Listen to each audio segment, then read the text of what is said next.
साक्षात पर ब्रह्म कहने को तो सामने जाके बोलेंगे गुरुर् ब्रह्मा गुरुर्विष्णु गुरुर्देव महेश्वर गुरु साक्षात पर ब्रह्म तस्मै श्री गुरुवे नमः। विचार करो, इसमें से एक भी माना है तुमने? गुरु को ब्रह्मा माना है या हरि माना है या शिव माना है या साक्षात पर ब्रह्म माना है? बड़ा मुश्किल है। केवल कह देना अलग, बोले होना भी तो चाहिए साक्षात पर ब्रह्म। केवल बातों से कोई पर ब्रह्म थोड़ी हो जाता है। तो पाषाण में पर ब्रह्म था क्या? वो तो अव्यक्त था, तुम्हारे भाव से व्यक्त हुआ ना। तुमने पर ब्रह्म की भावना की तो मुस्कुराता हुआ ब्रह्म प्रकट हो गया। तो गुरुदेव तो चैतन्य ब्रह्म है। आपकी भावना यदि हो जाए कुत्ते से विट्ठल भगवान प्रकट किए तो भावना ही तो की कि प्रभु प्रभु सूखी मत खाओ, थोड़ा घी रोटी मिला, नाथ आपके लिए ही तो है।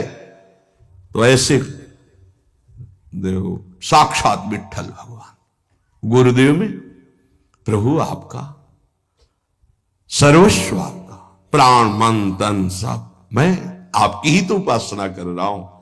मुझे और कोई भगवान नहीं चाहिए, बस आपका साक्षात्कार हो, आप प्रसन्न हो जाए, आपकी अधीनता। ऐसा कहां? ऐसा होगा तो भाव बदल जाएगा। गुरुदेव के प्रति परब्रह्म भाव हो जाए तो साधक को कुछ करना नहीं पड़ेगा, अपने आप उसके अंदर समस्त दैवी संपदा प्रकाशित हो जाएगी। परब्रह्म भाव होना बहुत कठिन है। गुरुदेव के प्रति परब्रह्म भाव हो गया तो उस भाव की सिद्धि होगी, चराचर जगत में परब्रह्म भाव हो जाएगा। क्योंकि गुरुदेव अखंड मंडलाकारम व्याप्तमेन चराचरम, तो चराचर में परब्रह्म भाव होते ही वो जीवन मुक्त हो जाएगा। बहुत कठिन बात है। इसलिए उपासक इस भाव को सिद्ध करे। गुरुदेव साक्षात परब्रह्म, भगवद विग्रह साक्षात मेरे इष्ट देव, चरणोदक अहो भाग्य जो हमें चरणामृत पीने को मिल रहा है, कोई जल नहीं। और गुरुदेव का मंत्र, ये कोई शब्द नहीं है, साक्षात इष्ट देव मिल गए, मुझे मंत्र मिल गया तो। पर ऐसी बुद्धि कहां है? पड़ा है एक कोने में हृदय में मंत्र, उसका बार बार स्मरण नहीं, बार बार दुलार प्यार नहीं मंत्र का। आप देखो मंत्र को कितना प्यार करते हैं आप। मंत्र का प्यार है बार बार स्मरण करना, दुलार करना, तो उसी का जागरण होगा। तो वही प्रिया प्रीतम निकुंज सब उसी में छुपा है। ये जो मंत्र है ना, इसमें सब कुछ छुपा है। मंत्र की ही व्याख्या चतुरासी जी है, निज मंत्र की व्याख्या चतुरासी जी है। चतुरासी जी की व्याख्या 42 लीला और वृंदावन दास चाचा जितने भी पद गाए सब चतुरासी जी की व्याख्या है। और 84 जी निज मंत्र की व्याख्या है। ये अंदर की बात समझ। मंत्र मिला मतलब पूरे निकुंज की चाबी मिल गई। बीज मंत्र इसी को कहे, इसी से पूरा निकुंज रूपी वृक्ष प्रकाशित हो जाएगा। इष्ट देव में, गुरुदेव में जितना तुम्हारे भाव की कमी रहेगी उतना ही उपासना असफल रहेगी। जब अपने इष्ट देव के पास कोई जाता है, जैसे यहां से कोई बोले कि बरसाने जाए, हे सुनो श्री जी को हमारी भी दंडवत कर, अहो भाग्य आपके कि आप श्री जी के दर्शन करने जा रहे, हमारी दंडवत कह देना, हमारी स्मृति, हमारी भी अर्जी लगा देना। कोई आपका है, ईर्ष्या तो नहीं होगी ना, द्वेष तो नहीं होगा, उसके प्रति जलन का भाव तो नहीं होगा कि तो श्री जी के दर्शन के लिए जा रहा है। ऐसे यदि हमें गुरुदेव से प्रेम है और हमें दिखाई दे रहा कि गुरुदेव इनको ज्यादा प्यार कर रहे हैं, तो हमारा उससे ज्यादा प्यार हो जाएगा। आपके हो भाग्य, कभी हमारी भी स्मृति दिला देना, गुरुदेव को ये प्रदान कर देना। गुरुदेव, उसके अंदर द्वेष तो नहीं आएगा, जलन तो नहीं आएगी। जब मनुष्य बुद्धि होगी तब जलन होने लगेगी, तब ईर्ष्या जागृत हो जाएगी। नापना चाहिए अपने हृदय में कि गुरुदेव के प्रति मनुष्य बुद्धि का लक्षण है, साधु बुद्धि का लक्षण है, या साक्षात पर ब्रह्म का लक्षण है।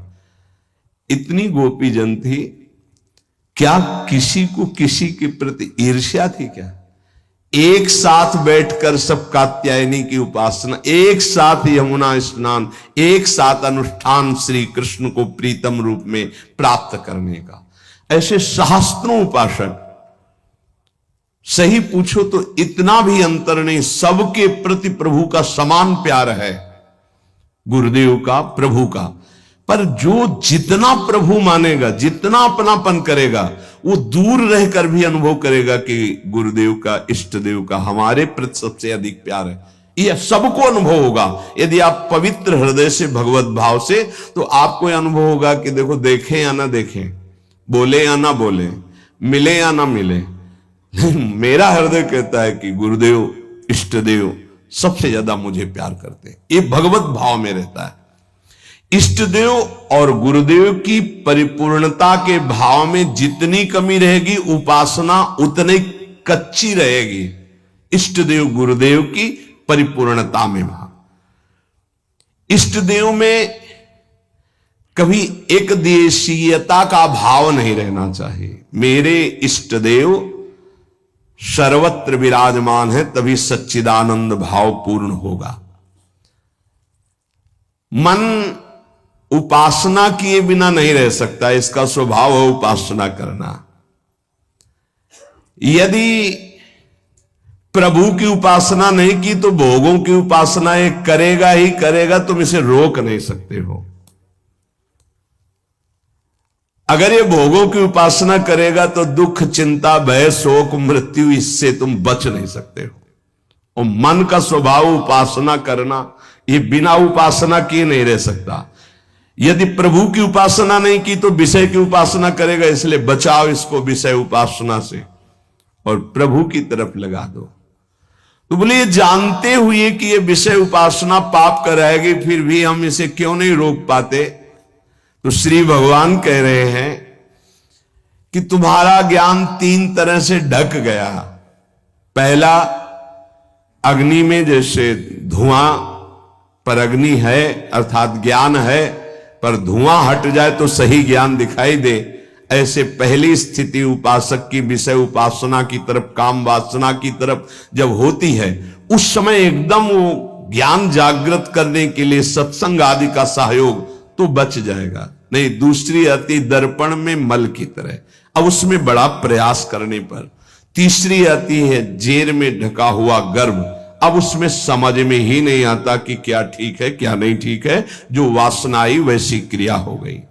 आवृतम ज्ञान में तेनो ज्ञानिनो नित्य वैरिणा काम रूपेण कौन्तेय दुष्पूरेणानलेन च। हे कुंती नंदन, ये काम अग्नि है, ये कभी तृप्त होने वाला नहीं है। जैसे अग्नि में धीरे धीरे घी डालो तो भड़केगी, वो शांत नहीं होगी। ये ज्ञानियों का बहुत बड़ा दुश्मन है, तो अज्ञानियों का मित्र है। काम से ही तो सुख का अनुभव करते हैं। संसार में शास्त्रों की संख्या में केवल काम सुख के लिए ही सारा चिंतन है। देख लो, हमें पढ़ना लिखना है, खूब रुपया कमाना है, अपनी कामनाओं की पूर्ति करनी। काम का सीधा तात्पर्य केवल एक ही इंद्रिय से नहीं, सर्वेंद्रियों के भोग से है। अगर ये दुश्मन है तो किनका है? जो इस संसार रूपी महान दुखालय से मुक्त होना चाहते हैं। वैसे है तो दुश्मन उनका भी, क्योंकि दुख, शोक, चिंता, भय, पाप आचरण कराता है, पर वो मित्र मानते हैं, इसी से वो सुखी होना चाहते हैं। ज्ञानिनो नित्य बैरिणा, ज्ञानियों का ये दुश्मन है। तो कोई ऐसा न समझ ले कि ज्ञानियों को भी काम परास्त करता है क्या? तो यहां ज्ञानी शब्द शास्त्र ज्ञानी से, ब्रह्मबोध से नहीं है। ब्रह्मबोध संपन्न महापुरुष के हृदय में नहीं स्वात्मा रामम विषय मृग तृष्णाम भ्रमयति, भ्रम पैदा ही नहीं कर सकती माया। जहां आता है जो ज्ञानिन कर चिता परई बरियाई विमोह बस करई, वो शास्त्र ज्ञानी, ब्रह्मबोध संपन्न महापुरुष नहीं, वहां गुंजाइश ही नहीं है। जैसे भगवत प्रेमी महात्मा नहीं। अभी वैदिक भक्ति गौड़ी भक्ति तक हो सकता है, लेकिन अनुराग, जहां अनुरागात्मिका भक्ति जागृत हुई, प्रेम लक्षणा भक्ति, वहां प्रवेश नहीं किसी विकार का। ऐसे ही शास्त्र ज्ञान साधना तक हो सकता है काम का प्रभाव, लेकिन ब्रह्मबोध संपन्न महापुरुष के हृदय में नहीं नहीं नहीं। ऊसर बरसई तृण नहीं जामा, संत हृदय जिम उपज न कामा। भगवान कह रहे हैं दुष्पूरेणा नलेन च, ये कभी पूर्णता नहीं होती काम में। अग्नि में घी की आहुति सुहाती सुहाती डाली जाए तो कभी वो बुझेगी नहीं, बढ़ती चली जाएगी। ऐसे ही कुछ लोग सिद्धांत कहते हैं भोग से योग। भाई शास्त्र तो आज्ञा नहीं करता ऐसा। न जातु कामः कामानाम उपभोगेन साम्यति हविषा कृष्ण वर्तमेव भूय एवाभिवर्धते। कभी काम भोग से कामनाओं की शांति नहीं होती और बढ़ती है जैसे आग में घी डालने से। कलयुग है, बड़े सिद्धांत चलेंगे। कलयुग में शास्त्र विरुद्ध आचरणों की बाढ़ आ जाएगी। शास्त्र सम्मत चलो, परिपक्व अवस्था आएगी तो सिद्ध हो जाओगे। सिद्धों का नाटक न करे, नहीं तो माया जब अपना नाटक खड़े करेगी तो आप टिक नहीं पाओगे। और जो सिद्ध हैं उनके आगे से लजाकर भाग जाती माया, अपना कोई प्रभाव नहीं दिखा पाती। नाटक मत करो, ईश्वर की माया बड़ी प्रबल है, डरते रहो। जब परिपक्व अवस्था आ जाएगी तो भ्रम ही खत्म हो जाएगा। आजकल नए नए सिद्धांत बनाए जाते, नई नई बातें प्रकट की जाती हैं, ये समझ में नहीं आता कि शास्त्र सम्मत आचरण करने वाला महापुरुष ही सिद्ध होता है, शास्त्र विरुद्ध आचरण करने वाला नहीं। जिस समय माया ये देखेगी कि तुम मायापति के भी ऊपर सिद्ध हो गए हो, फिर वो जब प्रश्नवाचक चिन्ह खड़ा करेगी तो फिर नहीं निकल पाओगे। यहां बड़े बड़े झुक के निकले हैं, कोई भी हो। इसलिए हर उपासक से प्रार्थना है कि दंभ नाटक पाखंड न किया जाए। धैर्य पूर्वक चलोगे तो सिद्ध हो जाओगे। तुम्हारा जन्म ही हुआ है सिद्ध होने के लिए। कभी भोगों से योग की प्राप्ति नहीं होती। जगत गुरु भगवान श्री कृष्ण से बढ़कर कोई ज्ञानी नहीं है। त्यागात शांतिरनंतरम भगवान के शब्द हैं, और ये भी भगवान के शब्द हैं। और लोगों का मन यही चाहता है कि कोई ऐसा मार्ग मिले जिससे मनमानी भोग भोगने को मिले और योग भी हो जाए। फिर क्या है, फिर तो भीड़ वही लगेगी जहां भोग से योग है। भोग त्याग से योग, उसमें तो कोई बिरला। कोई एक पाव भगत जी में मोरी। आज शास्त्र की मर्यादा को ही नहीं समझा जाता है। जो जितना मन, फिर अंत में बड़ी दुर्गति होती है। मनमानी आचरण करने वाले की अंत में बड़ी दुर्गति होती है। इसलिए सावधान, तस्मात् शास्त्रम प्रमाण। आज तक ऐसा कोई सिद्ध महापुरुष नहीं हुआ जो शास्त्र मर्यादा के विपरीत आचरण सिद्ध होके करता हो। राधे राधे दोस्तों, अगर आपको ये वीडियो अच्छी लगी हो तो लाइक कमेंट शेयर करना ना भूलिएगा। ऐसे ही बने रहें हमारे चैनल के साथ और भी ज्ञानपूर्वक वीडियो के लिए।